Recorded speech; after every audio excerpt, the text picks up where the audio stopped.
Idiot. One of my favorite things in Red Dead Redemption and its sequel are the legendary animals. They're rare varieties of animals that can only be hunted once, kinda like shiny Pokemon. Red Dead 2 expands on them nicely from the first game.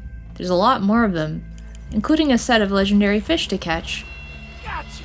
Boy, I damn well gotcha. While none of these animals are terribly difficult to hunt, they all feel special. What exactly are you? A sturgeon? And hunting them lets you get some unique rewards. Today I wanted to take some time to appreciate all the legendaries in Red Dead Redemption 2, by ranking them all in a tier list. I'll start with the animals, talk about each of them, and then I'll move on to the fish. The first legendary that I hunted was the bighorn ram. At this point in my playthrough, I didn't quite understand how to hunt in general, but hunting the legendaries is pretty simple actually. Once you're within range of their territory, a message pops up informing you of that. It tells you to search for clues in order to find the animal, provided there's not too much other activity in the area at the time. Activating your eagle eye senses lets you see different animal tracks around you, as well as legendary clues. It took me some time to find the first clue, since I kept getting distracted by other unknown animals around me, and I wasn't quite sure what I was searching for yet. Eventually I found the first sign of the ram by this pond. The ram's dung pile gave me a trail to follow the next clue, which was a tree nearby that the ram had rubbed on. I searched around the tree until I found the next clue of some fur on the ground. I knew the ram was nearby, so I followed that next clue up a hill. As I looked around for another clue, I laid eyes on my target. I was concerned at first that I needed to be hunting with a particular weapon, as using the wrong weapon with regular animals will damage their hides, thus decreasing their value. Thankfully, the legendary animals ignore this rule. I studied the ram, looked away from it for just a moment, and ran off. I chased after it while peppering in some pistol shots, and eventually, I managed to corner the thing and got the last few shots that I needed. I skinned the extra large ram and took its horns.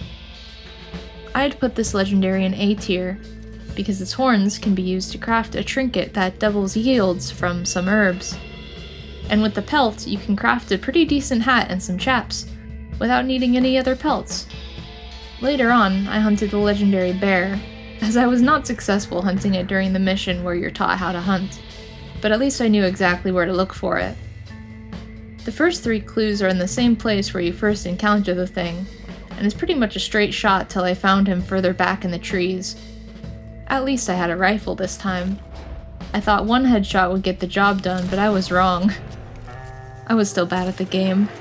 The bear charged at me and I nearly died before I could fight it off to get the kill. I'd put the legendary bear in B tier because it wasn't much fun to hunt, and with the pelt, all you can craft is this funny hat. You have to hunt other animals to make the rest of its set. You can also craft a trinket with its claw, but all that it does is slow down the rate that your health core drains by 10%. Next I hunted the legendary Coyote, and I hate to say it, but this is a D tier legendary. The hunt itself wasn't much to speak of, although I had to put it out of its misery after one gunshot. And since I hadn't done much other hunting, I couldn't craft any clothes with its pelt. Disappointing. On top of that, the Coyote Fang trinket only increases Deadeye XP gain by 10%, so that's only useful temporarily. The legendary boar was a similar story. Simple to hunt, and no clothes to craft with its pelt alone.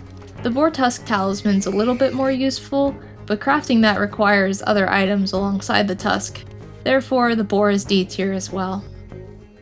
In C tier goes the legendary fox. Hunting the fox was really simple, though this is another animal where you need other pelts to craft its garments. Its saving grace is that the fox claw trinket is easy to craft, and it has the effect of increasing eagle eye duration, so it's always useful, at least. The legendary beaver also goes in C tier. I had to try this hunt a couple of times, because I lost her in the river on my first attempt.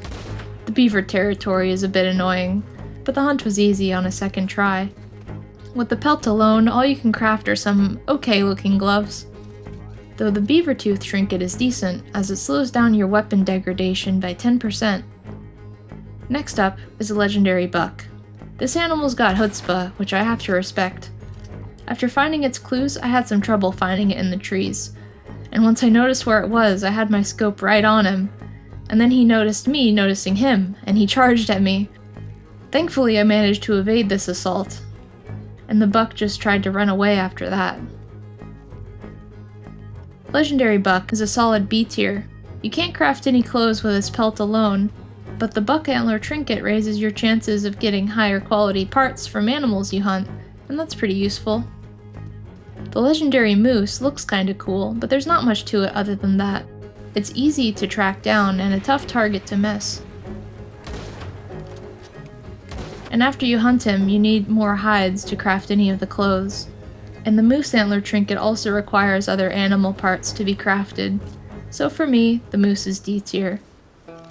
I hunted the legendary wolf next.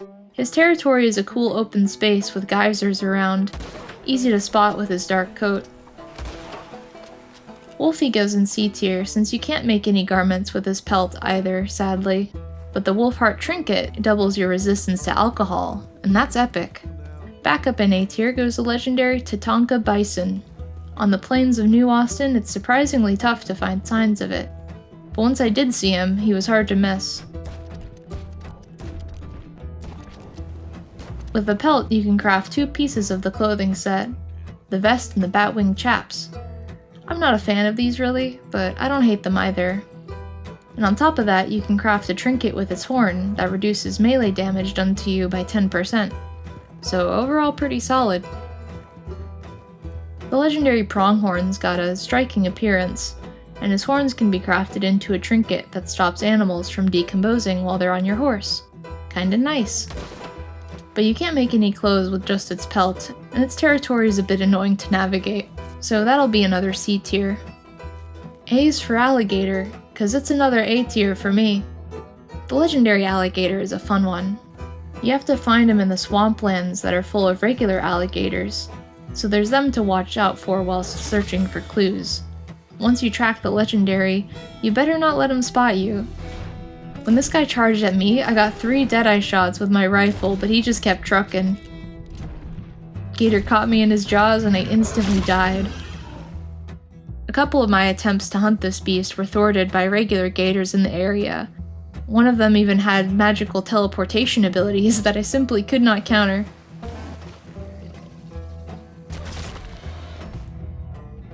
A satisfying hunt, if you ask me.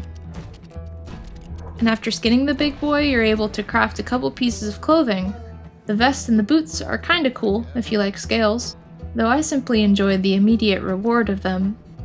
The alligator tooth trinket is decent, but does require other items to be crafted. The next legendary that I hunted was the white bison. For this bison, you need to search way up north in the snowy mountains. I had trouble finding the first clue for this one. I was trying to search around where it shows up on the map, but the first sign was a little ways away from there, near the lake. Once I found the first sign, it was a fairly straight path to the other clues. He practically jumped out at me when I found the last clue. Once I finished admiring him from a distance, I shooted my shots. Then I sold this pelt to the trapper and was pleasantly surprised that I could craft some of the best garments in the game. An amazing hat and matching coat. They look a bit funny, but they also look warm and fluffy, so I really like them. The garments alone make this animal an S tier. The bison horn talisman is decent as well, but again, you need some other stuff to actually craft it. The legendary cougar is a bit tough to hunt if you're not careful. He'll pounce on you before you can get a good look at him, so you've got to be quicker than he is. I did not find this hunt to be all that rewarding though, since I needed other pelts to craft the garments. I could at least craft the cougar fang trinket, but all that it does is increase stamina XP gain by 10%. I like the look of this guy, but I think it belongs in C tier. I hunted the legendary elk after that. It was a bit tricky to find the best time of day to hunt it, but once it did spawn, its distinctive cry made it easy to spot.